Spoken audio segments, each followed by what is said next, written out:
अस्सलाम वालेकुम, एक बार फिर से आपको खुशामदीद करती हूँ मरवश कुज़ीन में। आज मैं बना रही हूँ बहुत ही मशहूर नैंडोज़ की पेरी पेरी चिकन और उसके साथ बनाऊँगी पेरी पेरी राइस। अगर आप भी मेरी तरह कोई सी ऐसी जगह रहते हैं जहाँ आपके पास हलाल वर्जन अवेलेबल नहीं है तो इस रेसिपी को आप बहुत ज़्यादा इंजॉय करेंगे। बगैर टाइम वेस्ट करे बनाते हैं नैंडोज़ की पेरी पेरी चिकन और राइस। तो सबसे पहले बनाते हैं अपनी पेरी पेरी चिकन। उसके लिए मैंने लेग क्वार्टर्स लिए हैं और एक के दो हिस्से करा लिए हैं ताकि इजीली कंज्यूम हो सकें। आप चाहें तो खाल वाली चिकन भी ले सकते हैं। मैंने एक लेग क्वार्टर खाल वाला इसके अंदर इस्तेमाल किया है टेक्सचर डिफरेंस के लिए। अब मैं डाल रही हूँ इसके अंदर सोया सॉस, वर्सेस्टरशायर सॉस और नैंडोज़ की पेरी पेरी सॉस। इसमें डिफरेंट फ्लेवर्स अवेलेबल है। मैं मीडियम हीट इसके अंदर इस्तेमाल कर रही हूँ, आप चाहें तो कोई सा भी इस्तेमाल कर सकते हैं। फिर डाल रही हूँ लेमन जूस या विनेगर और सीजन कर रही हूँ नमक, काली मिर्च और पेपरिका पाउडर के साथ।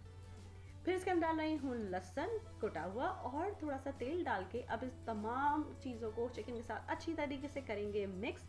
फिर इसको अब हम ढक के मैरिनेशन के लिए रख देंगे फ्रिज में। मैंने पूरा एक दिन के लिए मैरिनेशन के लिए छोड़ा था और इसके अंदर मैंने कोई भी मीट टेंडराइजर या इस तरह की चीज़ का इस्तेमाल नहीं किया है। आप चाहें तो वो भी कर सकते हैं। अच्छा, अब इसको चाहें तो ऑफकोर्स आप ग्रिल कर सकते हैं या मैंने बेक किया है और मैंने ये इस तरह फॉइल का एक एजेस टाइप बना लिया है ताकि जो मैरिनेशन है वो हमारे ओवन को ख़राब ना करे। मगर मैं सीरियसली बताऊँ कि इससे कोई फ़ायदा नहीं हो। आप प्लीज़ किसी शैलो डिश में इस चिकन को इस तरह से अरेंज करके और फिर बेक कीजिएगा। जो बची हुई मैरिनेशन है वो भी मैं इसके अंदर ही शामिल कर रही हूँ। ओवन को मैंने पहले से प्री हीट किया है 350 डिग्री से और इस चिकन को अब मैं गल जाने तक पकाऊंगी। तकरीबन शुरू में 20 मिनट के लिए मैंने इसको रखा और उसके बाद आप इसको हर 5 मिनट के लिए एक्स्ट्रा छोड़ सकते हैं। जब तक हम चलते हैं अपने चावलों की तरफ। अच्छा, मैं फ्राइड राइस के लिए ये करती हूँ कि मैं चावल को पहले कम्प्लीटली बॉईल करके और इनको फ्रिज में रख देती हूँ। बेस्ट फ्राइड राइस जब बनते हैं जब वो तकरीबन खूब अच्छे से ठंडे हो जाएं 4 से 6 घंटे के लिए। तो चावल रख फ्रिज में ठंडे करने के बाद अब मैं कढ़ाई में तेल गरम करके इसमें डाल रही हूँ थोड़ी सी चॉप करी हुई प्याज। प्याज को बस इतना पकाएंगे कि हल्की सी सॉफ्ट होने लगे, कलर चेंज ना हो। अब मैं इसके अंदर शामिल कर रही हूँ ताज़ा कुटा हुआ लहसुन।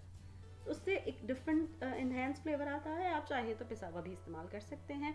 फिर इसके अंदर डाल रही हूँ ठंडे फ्रिज के रखे हुए कम्प्लीटली बॉयल्ड चावल। इसके अंदर शामिल करूँगी थोड़ा सा सोया सॉस और of course peri peri rice बना रहे हैं तो डलेगी पेरी पेरी सॉस। तो पेरी पेरी सॉस भी इस चावलों के अंदर डालने के बाद इसके अंदर मैं डालूंगी थोड़ी सी काली मिर्च। आप चाहें तो नमक का इस्तेमाल कर सकते हैं लेकिन चावलों को बॉईल करते हुए मैंने नमक डाला था और सॉसेस का अपना सॉल्ट भी है। इस तमाम सॉसेस को तेज़ मीडियम से तेज़ आंच पे करेंगे स्टर फ्राई अपने चावलों के साथ। फिर इसके अंदर डाल रही हूँ चॉप करे हुए टमाटर और चॉप करी हुई शिमला मिर्च। मेरी शिमला मिर्च लाल और ग्रीन दोनों मिक्स है। इसको अच्छी से करेंगे टॉस और इस तरह ये तैयार हो जाएंगे हमारे पेरी पेरी राइस। अच्छा, अब अपनी चिकन को देख लेते हैं। चिकन जब बेक हो गई तो फिर मैंने इसका ब्रॉयलर यानी टॉप पार्ट ऑन किया ताकि मेरी चिकन के ऊपर अच्छा सा ग्रिल कलर आ जाए। इसको एक बार फ्लिप कर लिया और जैसे कि आप देख सकते हैं ओवन में बहुत ज़्यादा नीचे सारा मैरिनेशन गिरा हुआ है और इस तरह ये तैयार हो गई पेरी पेरी चिकन और इसके साथ है पेरी पेरी राइस।